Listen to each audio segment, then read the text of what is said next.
Muy bien, comenzamos el quinto periodo, la parte B. Estamos hablando del periodo de los jueces. Miren, el periodo de los jueces está comprendido entre la entrada de Josué a tierra prometida y la repartición de tierras. Estamos hablando liderazgo de Josué. Y el otro punto que es el inicio de los reyes, con el primer rey llamado Saúl. Ese periodo entre estos dos liderazgos es conocido como el periodo de los jueces. Definimos jueces en la clase pasada, no como el juez tradicional, sino como hombres a quien Dios escogía para liberar a su pueblo del sufrimiento. Hubo durante ese periodo 7 apostasías. Definimos el concepto de apostasía en la lección pasada. También hablamos del ciclo que había repetidamente en el pueblo de Israel. El principio se comenzaba con el pecado, el pueblo pecaba, desobedecía, después sufría a consecuencia de esto porque Dios liberaba las fuerzas del mal que venían y atacaban y los entregaba, dice la Biblia, los entregaba al enemigo. Después ellos suplicaban a causa del sufrimiento que podía durar varios años. Y después venía la salvación por medio de un juez. Ahora en este tema que vamos a ver, vamos a enfatizar tres de los jueces más importantes o más recordados durante ese periodo, los cuales son Débora y Barak, Gedeón y Sansón.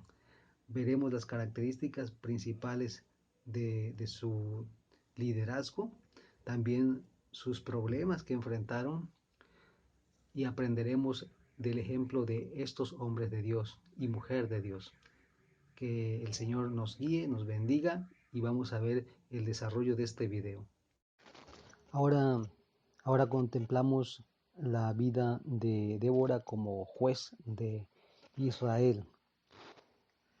Débora era líder, juez y profetisa en Israel, una persona a la que Dios reveló su palabra. Dios la usó para transmitir su voluntad al pueblo de Israel. Vamos a leer esta historia en el libro de Jueces, en el capítulo número 4, capítulo número 5. Bien, cuando Débora recibió la instrucción de Dios, no fue lenta, sino rápida para actuar. Ella no se quedaba meditando en las ventajas y desventajas, cosa que sí vamos a ver más bien que hizo Gedeón. Lo que Dios le dijo, eso hizo. Si Dios le decía que algo se necesitaba llevar a cabo, eso era suficiente para ella. Su fe en Él le dio el poder para actuar y ella recibió todo lo que necesitaba de Él para llevar a cabo su voluntad.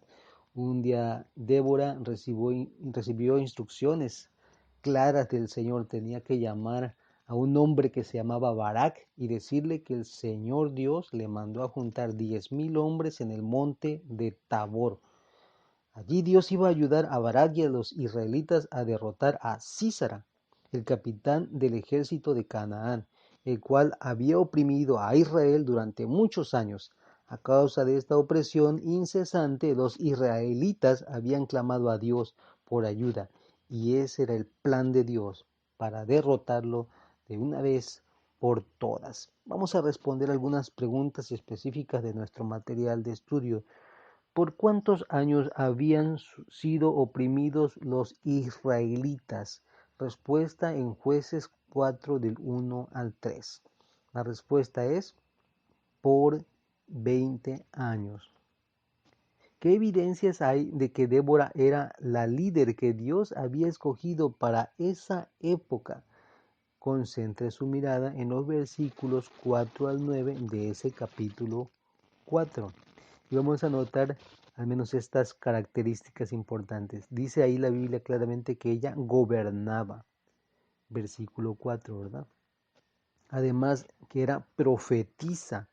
es decir, transmitía la palabra, enseñaba la palabra de Dios, hacía juicio, ¿ok? Y además, pues Dios le reveló la manera para establecer un plan para derrotar a Sísara. Así que nos damos cuenta que ella en ese momento de Israel era juez y líder. ¿Sí? Dice que se ponía abajo de una palmera y la gente llegaba a contarle sus problemas para que ella pudiera dirigir y hacer juicio sobre eso. Nos preguntamos, ¿quién mató al capitán del ejército de Canaán? Y vamos a encontrar la respuesta en Jueces capítulo 4, versículos 16 al 24. Y vamos a encontrar un nombre también de mujer, Jael. Jael, la mujer de Eber.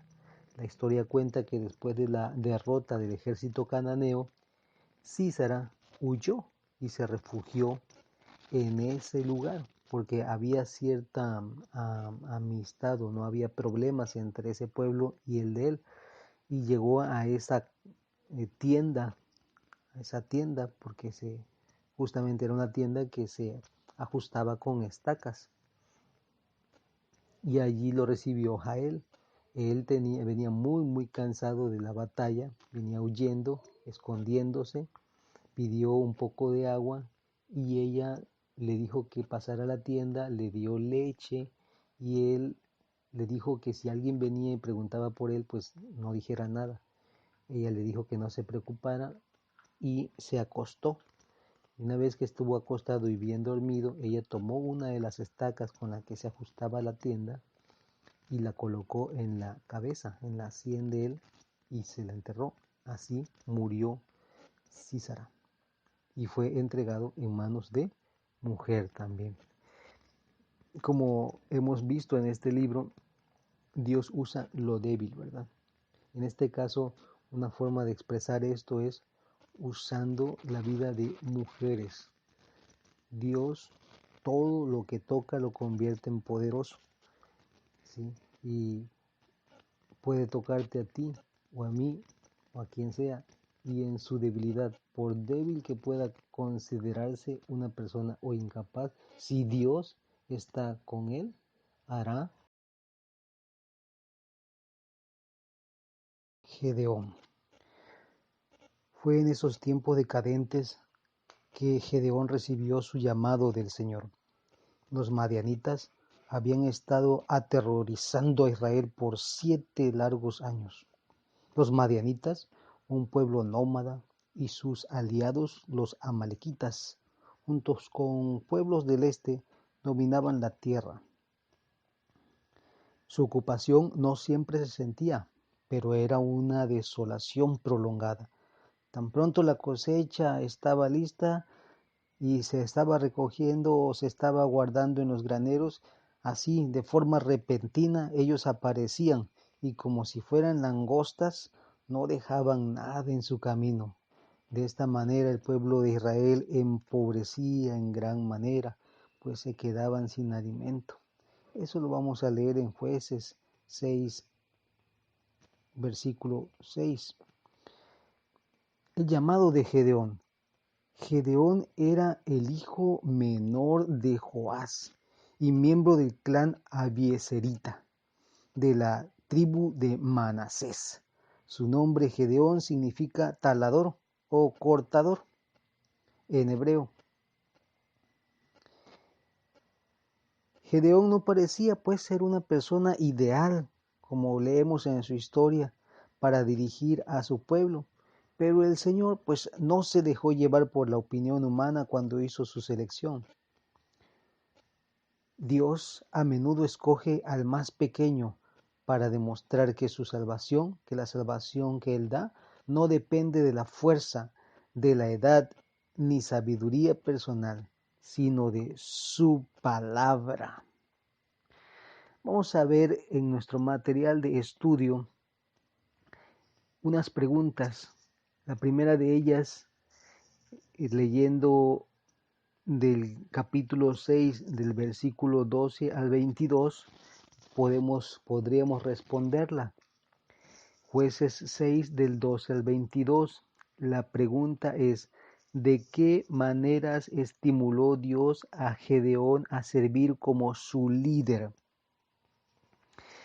La Biblia en esa porción nos dice que el Señor, el ángel del Señor, la misma presencia divina, estuvo ante Gedeón y él lo llamó al servicio. Gedeón, queriendo confirmar que esa presencia era celestial, propuso entregar una ofrenda. Así que se fue a preparar un cabrito, a amasar para preparar un pan, y así trajo un caldo también, y le fue ordenado que pusiera toda la ofrenda, la carne, y mañana esa carne con el caldo, ahí mismo pusiera el pan. Inmediatamente el ángel tocó con su báculo la ofrenda sobre la piedra y esta fue consumida por el fuego. Ahí es donde Gedeón recibe ese llamado y está dispuesto entonces a servir. El Señor puede animarnos a nosotros a un servicio. El Señor también se revela a nuestra vida. Gedeón entonces pues recibe este mensaje y vamos a ver nosotros en Filipenses 4:13 un pasaje que dice que todo lo podemos en Cristo que nos fortalece. Pues Gedeón nos parece un hombre pequeño en el pueblo. Era de la tribu más pequeña, era el menor de los hermanos, era de familia pobre y ante un reto semejante necesitaba la presencia de Dios forzosamente.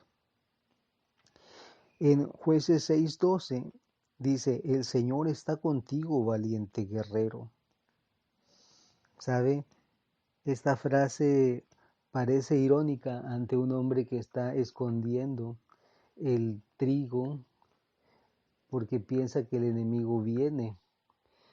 Todo el mundo hacía eso, porque como les he dicho, este pueblo se presentaba justamente cuando ya estaba la papa, cuando ya estaba la comida, cuando ya estaba el trabajo hecho solamente para arrasar y robarse. Eran realmente, literalmente, unos rateros que venían a las casas y se llevaban toda la comida y dejaban al pueblo pobre.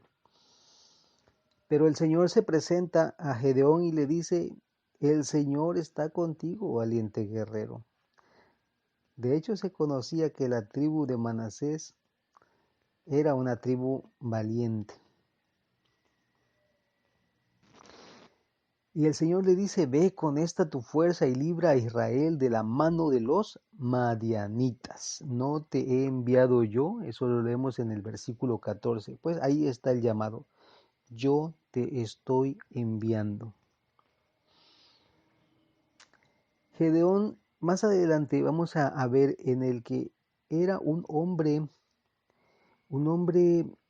con desconfianza en el camino. Dios entonces tuvo que darle a Gedeón dos señales. Jueces capítulo 6, versículos del 17 al 21 y Jueces capítulo 6, versículos de 36 al 40. El Señor rompe unas leyes naturales o unas leyes físicas en ese momento para dirigir la fe de Gedeón.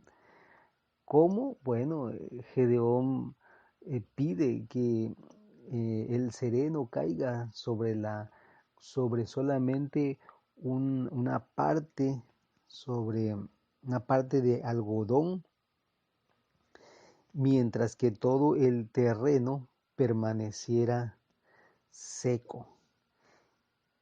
Y una vez que eso fue y él lo constató pronto al otro día, fue y exprimió ese vellón y salió agua, pero todo el terreno estaba seco. Y sin embargo, increíblemente Gedeón volvió a pedir otra señal, que volviera a suceder lo mismo. Si Dios iba a entregar a los madianitas en su mano, y si Israel iba a ser sobresaliente en la guerra, que sucediera al revés, ahora que el vellón estuviera seco, pero que toda la demás tierra estuviera húmeda, serenada. Y justamente el Señor le concedió nuevamente ese gran milagro. Pues, ¿qué significan estas señales? Pues que Dios no necesitaba convencer a Gedeón.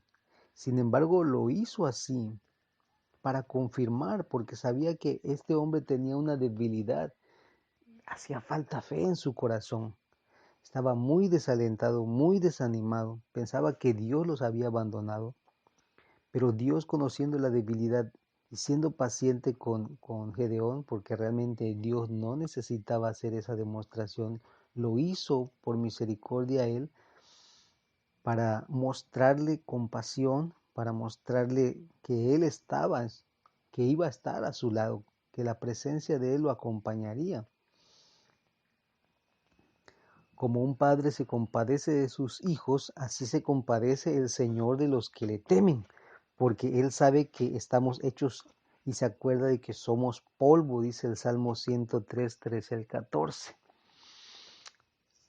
Pues bien, Gedeón ya está listo y convoca a otras tribus para que salgan a la pelea, a la batalla. Logra reunir finalmente a un ejército de 32,000 varones. 32,000 que lucharían contra 135,000 madianitas. El reto pues era un reto mayúsculo. No era algo sencillo enfrentar esa cantidad. Si vamos a cuenta, le tocaría pelear le tocaría a cada soldado hebreo derrotar a 13 madianitas. Pero el Señor tenía otros planes. Redujo ese ejército de 32,000 a solamente 300. Primero pidiéndoles que los que fueran de carácter débil o tuvieran miedo se regresaran. Y después haciendo una prueba con ellos, pidiéndoles que bebieran del agua de un río, de un arroyo, y los que se inclinaron a beber al arroyo, como dice, como lo hace un perro, y los que tomaron agua en sus manos y la bebieron. Los que tomaron el agua en sus manos para beberla fueron 300, y con estos 300 Gedeón fue a la batalla. ¿Qué quiere decir? Que literalmente les habría tocado en esa batalla, o al menos eso era lo que ellos pensaban que harían, pelearían cada soldado hebreo contra 450 madianitas. Imagínense estar rodeado de 450 enemigos y con una sola espada pelear contra todos ellos. Era una empresa fenomenal. Sin embargo, este ejército iba convencido de que Dios estaba con ellos y que Dios entregaría al enemigo. ¿Por qué lo hizo? ¿Por qué hizo Dios esto? ¿Por qué reducir su ejército a tan solo 300 para luchar contra 135,000? Pues la respuesta está allí, ¿verdad? Para que este pueblo no se alabara, para que ese pueblo no se enorgulleciera. Puede usted verlo en Jueces capítulo 7, versículos del 2 al 8. Sino para que la gloria fuera del Señor. Esto es lo que quería comprobar o quería demostrar, que del Señor es la victoria. Ahora, otra reflexión que nos pide nuestro material de estudio es describir brevemente la manera poco común en que los madianitas fueron echados de su campamento. Sin duda, fue una batalla sorprendente. Jueces capítulo 7, versículos del 15 al 23, nos cuenta esta historia. pues Gedeón organizó a su ejército alrededor de un valle. Ellos se pusieron en la parte alta, en la parte baja estaba el ejército madianita. Mandó a distribuir los 300 hombres alrededor y dio la orden de llevar un jarro, un cántaro, llevar una antorcha, que es una tea, una antorcha, claro, llevar su espada y llevar trompeta. Esta era la indicación, y solamente el ejército de 300 hombres tendría que hacer lo que él hacía, eso haría el ejército. A su voz y a su orden se rompieron los cántaros, provocando un eco y un estruendo, porque rodeaban el campamento. Después, en ese momento, la guardia, al escuchar el estruendo, avisaron que estaban rodeados. Al asomarse las antorchas, ellos creían que cada antorcha representaba a 1000 hombres, por lo cual quedaron totalmente asustados. Era de noche, no tenían visión realmente, solamente veían que estaban rodeados, y después sonó la trompeta, cada soldado sonó su trompeta, y esto hizo aparentar que eran muchísimos soldados. Ellos eran 135,000, pero creían que luchaban contra 300,000 soldados. De tal forma que en el espanto y de noche unos corrieron para acá, otros para allá, y así mismo pues se mataron, se confundieron. Gedeón luego pidió refuerzos, y de otras tribus vinieron para acabar el trabajo que él había iniciado. Pues bien, más adelante vamos a ver que Gedeón termina su trabajo, termina acabando al ejército de Madián, y el pueblo, en vista de que Dios estaba con él, decidió hacerlo su rey. Jueces 8:23. Sin embargo, ¿en qué pecado cayó después él? Miren, al principio Gedeón rechazó el ser rey, dijo que gobierne Dios sobre Israel, no él. Se comportó de manera humilde, pero más adelante vamos a ver que él mismo solicitó oro, y de este oro mandó hacer un efod. ¿Qué es un efod? Es una vestidura sacerdotal. Es un tipo de bata, claro, adornada con piedras y con oro de un costo incalculable. Se forjó este efod, esta vestidura sacerdotal, y después el pueblo se prostituyó tras esa vestidura. Empezó a adorar a esa vestidura y la convirtió en un ídolo. ¿Qué mensaje nos comunica esto cuando somos usados en el servicio de Dios? Pues que siempre debemos darle la gloria a Dios, y además que no debemos confiarnos ni causar tropiezo. La Biblia dice: el que piense estar firme, mire que no caiga. Dice Primera de Corintios 10:12. Y Primera de Corintios 1:31 dice: el que ha de gloriarse, gloríese, pero en el Señor. La gloria siempre ha de ser para Dios. Finalmente, Gedeón gobernó durante 40 años y murió. Como vemos repetidamente, el pueblo volvió después de ese tiempo